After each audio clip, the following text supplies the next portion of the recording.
Welcome to the What's Up News Network, being broadcast from Panama City Beach, Florida, the home of the world's most beautiful beaches, and 323 miles from Booker, Georgia, which is the center of the universe, where people there are so good they have to hold on to the blackberry bushes to keep from being drawn into heaven.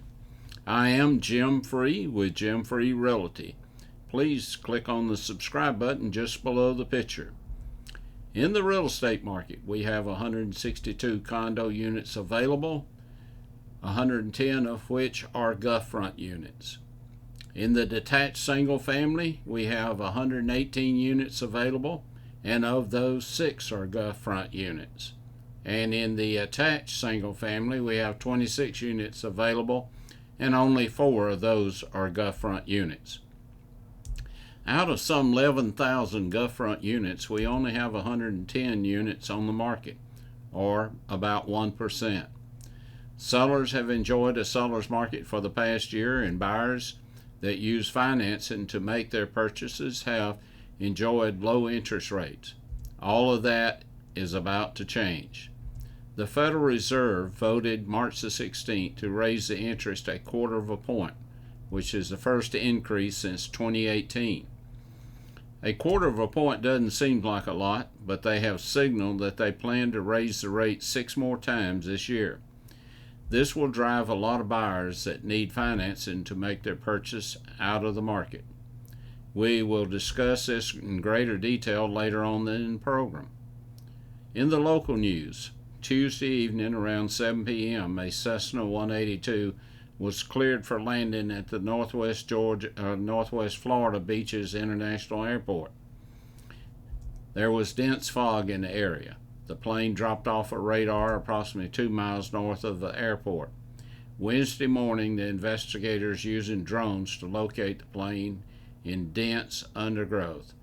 The victims were identified as Diane Slattery, the president and CEO of a Michigan healthcare system that has over 8,000 employees, and her husband, Donald Slattery, who was the owner of the plane and was CEO of an international aircraft leasing company.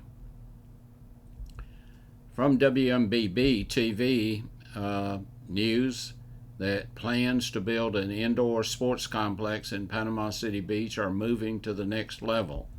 The Tourist and Development Council met Friday morning to approve an agreement with sports facility companies to help manage the project. Bay County Tourist Development Council Executive Director Dan Rowe said a partnership with SFC will help speed up the process. These are the guys that are managing the public sports complex. These are the guys that will help run this complex. Rose said this will be a $40 million project funded using various grants from FEMA, HUD, and possibly some Trump Gulf Coast grants and TDC dollars. Now to the lighter side. I've told this story before, but would like to tell it again. I am so proud of my kinfolks when they are successful. Annie, my second cousin, twice removed, was in the fertilizer egg business. She had several hundred young pullets and 10 roosters to fertilize the eggs. She kept records, and any rooster not performing went into the soup pot and was replaced. This took a lot of time, so she bought some tiny bells and attached them to the roosters. Each bell had a different tone, so she could tell which rooster was performing from a distance. Now she could sit on her porch, fill out an efficiency report by just listening to the bells. Annie's favorite rooster, old Butch, was a magnificent specimen, but this morning she noticed old Butch's bell had not rung at all.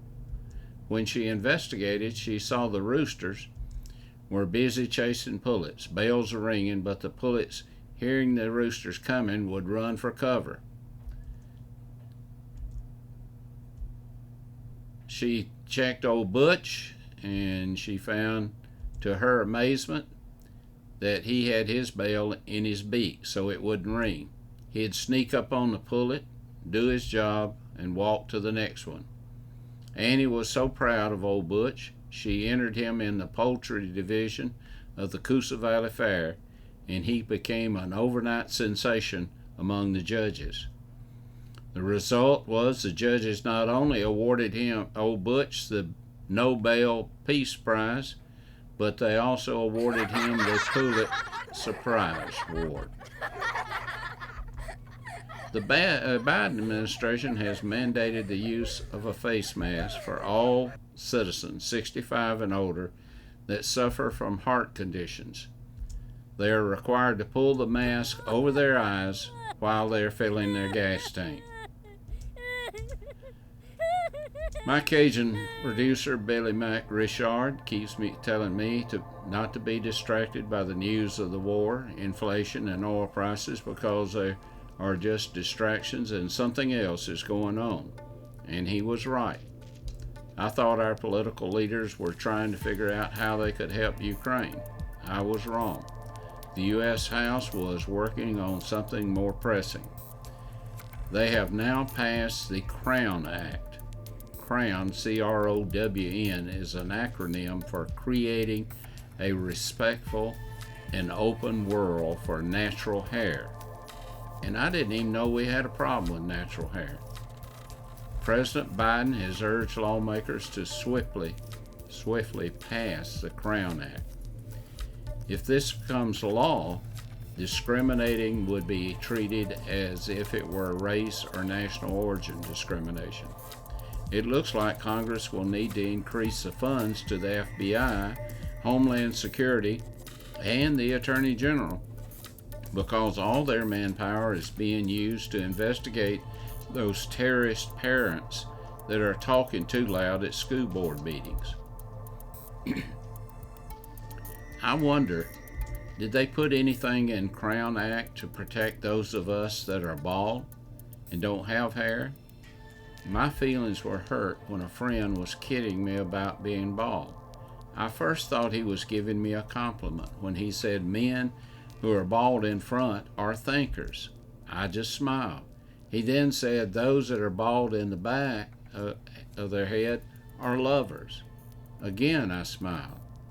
Then he said, people like you that are bald front and back just think they're lovers. My feelings were hurt. I felt like curling up in a fetal position and becoming a snowflake. I just told him, we only have so much testosterone, and if you want to waste yours growing hair, that's your business. I guess I should thank Nancy Pelosi for being so concerned about my feelings and about the feelings of those folks that like to braid their hair or tie it in knots. I guess our feelings are more important than the women and children that are being slaughtered in Ukraine, the families that don't have enough to eat because of inflation in our country, or the fathers that can't afford to buy gas to get to work. Thank goodness our representatives know what's really important: protecting our hair and our feelings. In the national news, more seriously, we could be headed for a recession unlike any other that we've experienced. The reckless spending by our government and their assassination of the energy industry in our country has our economy running over a cliff. The Fed has printed $4.5 trillion over the past 2 years, and now our national debt is over $30 trillion. When I carry my great-grandson to Walmart, he will pick up toys and I will tell him it's too expensive, and he will say, does it cost $1,000, Pop? He doesn't have any idea how much $1,000 is. I don't have any idea much myself about how much a trillion is. I do know that it can be expressed in zeros, and it'd be 1, 3 zeros, 3 zeros, 3 zeros, and 3 zeros, which is something I've never seen before. If it were possible to stack $1 trillion in $100 bills, the stack would be 631 miles high. It's easy to see why we're headed for a storm. We just don't know how bad the storm is going to be. The Federal Reserve just raised the interest rate 1/4 point of interest. Chairman Jerome Powell says he expects to raise it 6 more times this year. The Federal Reserve will have to thread a needle, and if it makes a misstep, we will go from a recession to a depression, which could push the middle class into the lower class and the lower class into poverty. One of the first bubbles the Fed has to deflate is the real estate bubble. They will also have to deflate the bond bubble and the equities bubble. A misstep in either area could end up in a disaster and with the market and the economy. The contributing factor to our situation is the pandemic and also the war in Ukraine, but most of it is self-inflicted. Energy production is our only solution. As long as John Kerry, Bernie Sanders, the squad are directing our president and vice president, I don't see an answer in sight.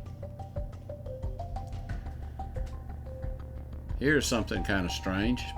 Conversion therapy is banned in Canada. On January 7th, a new law, Bill C-4, went into effect. The law forbids any form of advice or admonishing the challenges such behaviors of tendencies such as cancel is now illegal when offered by professionals, religious officials, or layperson. In other words, it is now a serious criminal offense, which you could get 5 years for, in Canada to portray homosexuality and transsexualism as sins. This means, of course, that Christians are not permitted to declare what the Scriptures clearly teaches. The U.S. has not gone unscathed by LGBTQ lobby. 20 states and Washington, D.C. have passed conversion therapy bans on licensed counselors overseeing minors. Tennessee is the only state to pass a Counseling Protection Act. Just don't believe these delusions that you're seeing in the world. Here's my version of things going on. First, he came for Chechnya, and we did nothing. In 2008, he came for Georgia, and we did nothing. In 2014, he came for Crimea, and we sent blankets. In 2022, he came for the Ukraine, and we did very little. Next, he will come for us, because we did nothing to stop him. Now, I didn't just make that up on my own. King Solomon tells us in Ecclesiastes, and he was one of the wisest and richest men ever. He was worth, if you equate what he owned to today's dollars, he would be worth about $2 million. Those of us who are old enough to remember World War II, we can see the similarities in what's taking place today and what took place under the Nazi system that was in place in World War II. And this is where I got my little poem. First, they came for the socialists, and I did not speak out because I was not a socialist. Then they came for the unionists, and I was not a member of the Union Trade Union, and I did not speak out. Then they came for the Jews, and I did not speak out because I was not a Jew. Then they came for me, and there was no one left to speak for me. That came from Frederick Gustav Emil Martin Niemöller, who was a German theologian and Lutheran pastor. He is best known for his opposition to the Nazi regime during the late 1930s and he was widely quoted for this 1946 poem, First They Came. Martin spent 7 years in Nazi concentration camps. There was another famous Lutheran pastor, Dietrich Bonhoeffer, was another pastor in that area that opposed Hitler. And he famously said, "If I sit next to a madman as he drives a car into a group of innocent bystanders, I can't, as a Christian, simply wait for the catastrophe, then confront the wounded and bury the dead. I must try to wrestle the steering wheel out of his hands of this lunatic driver." I don't know if our president is doing enough to wrestle the steering wheel out of the hands of Putin, who is killing innocent women and children in Ukraine. Could this all be a distraction to create a new world order with a new currency? Well, it's possible. We have a book of the month, and it's written by Miranda Devine, and the name of the book is Laptop from Hell: Hunter Biden, Big Tech, and the Dirty Secrets the President Tried to Hide. And incidentally, this story is told by Hunter Biden on his laptop that he turned in to be repaired. So most of it's in his words. Before we close out, we have a public service announcement from our president, and we'd like to play that. It'll take about 25 seconds. Let me be clear. If you're in a state where hurricanes often strike, like Florida or the Gulf Coast or into Texas, a vital part of preparing for hurricane season is to get vaccinated now.